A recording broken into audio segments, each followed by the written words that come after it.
came without warning, sweeping across the plains like a curtain of silver needles, rattling the tin roof of the ranch house and drowning the silence of the night.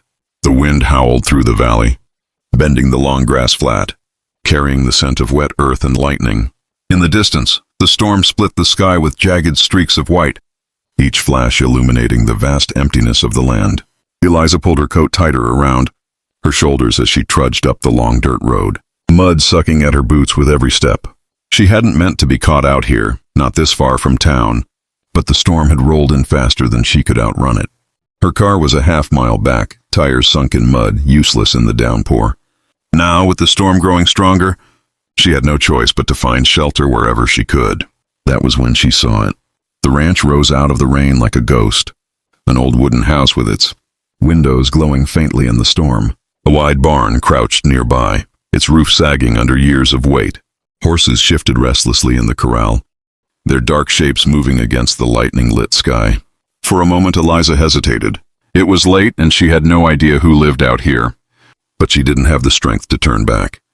She needed warmth. She needed safety. She ran for the barn first. The heavy doors creaked as she pushed them open, the smell of hay and leather rushing out to meet her. The interior was dim.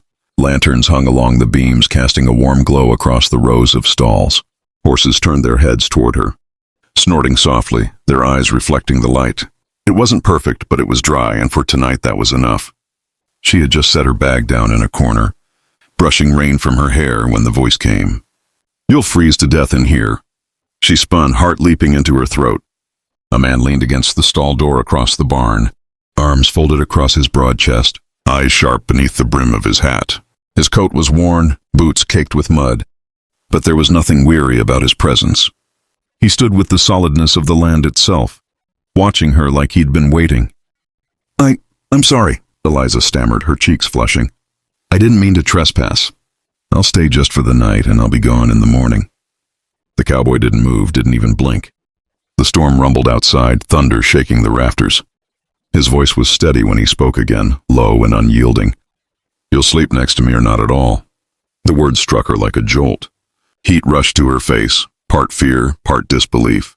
"Excuse me?" His jaw tightened, though his eyes never left hers. "The barn gets colder than you think. Folks don't last long alone out here in a storm like this. You want to live till morning? You stay close." For a long moment, neither of them moved.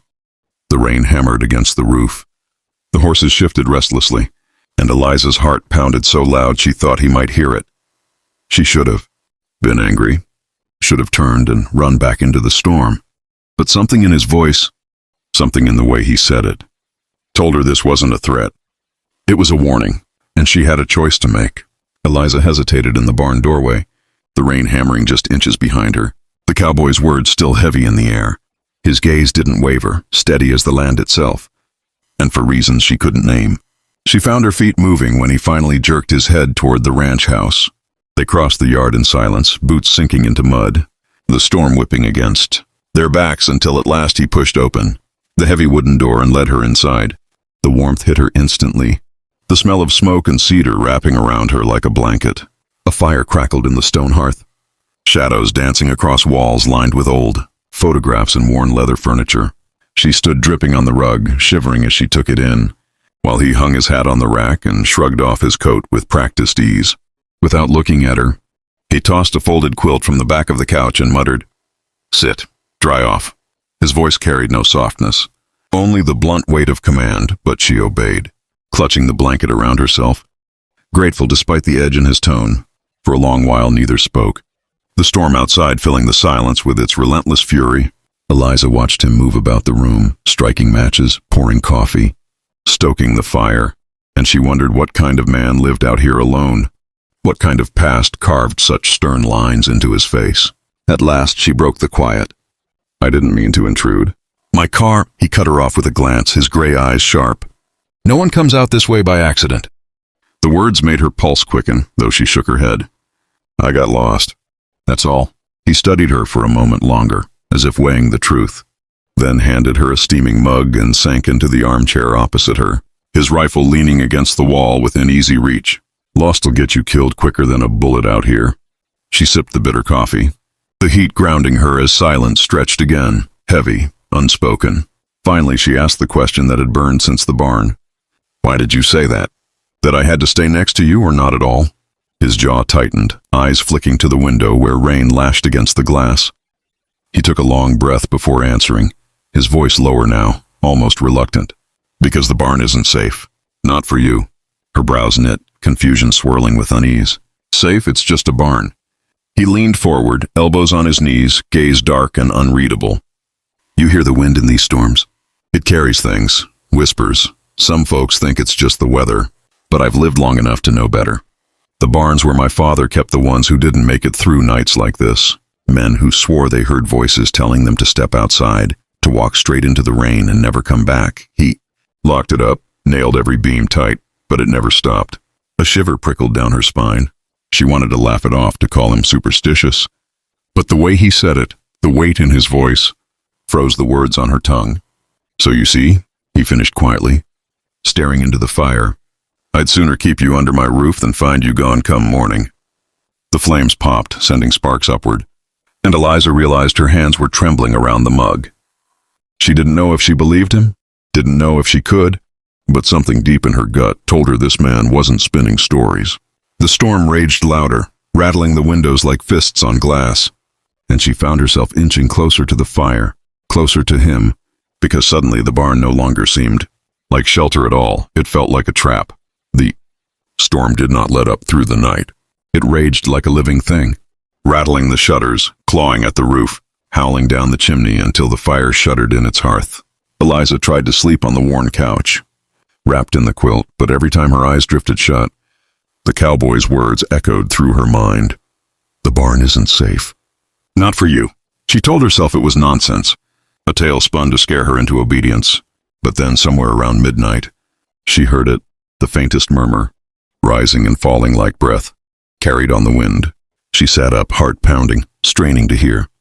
The voice was muffled at first, distant, like someone calling from across the fields. Then it grew clearer, sharper, threading through the storm until she could make out the words. Eliza? Eliza, come outside. Her blood froze. No one knew her name out here. She stumbled to the window, pushing aside the curtain. And there it was, the barn, its outline stark against the lightning, doors trembling as though something inside pressed against them. The voice came again, sweeter now, coaxing. You'll be safe with us. Warm. Loved. Eliza's hand tightened on the windowsill, her body torn between terror and something darker, a pull she couldn't explain. Behind her, the floor creaked. She spun to see the cowboy standing in the doorway, rifle in hand, his face carved in shadow. His voice was sharp, low, urgent. Don't listen. They'll take you same as they took the others. She shook her head, trembling. It knows my name. He stepped closer, his gray eyes burning with something between fear and fury. That's why I told you. You stay close to me or you won't make it through the night. The whispers grew louder, weaving through the storm like silk, filling her head with promises, with lies that felt dangerously like truth. We need you. Just one step. Just open the door. She pressed her hands over her ears. But the voices slithered past, curling into her mind, making her chest ache with a longing she didn't understand. Why me? She cried, her voice breaking. Why are they calling me? His jaw clenched, and for a moment he looked older, broken. Because you came on a night like this, just like she did. My sister. She swore she'd only stay in the barn until morning, but by dawn she was gone. Nothing left but mud on the threshold. That's the truth I've carried. That's the reason. His whisper was raw, jagged with grief.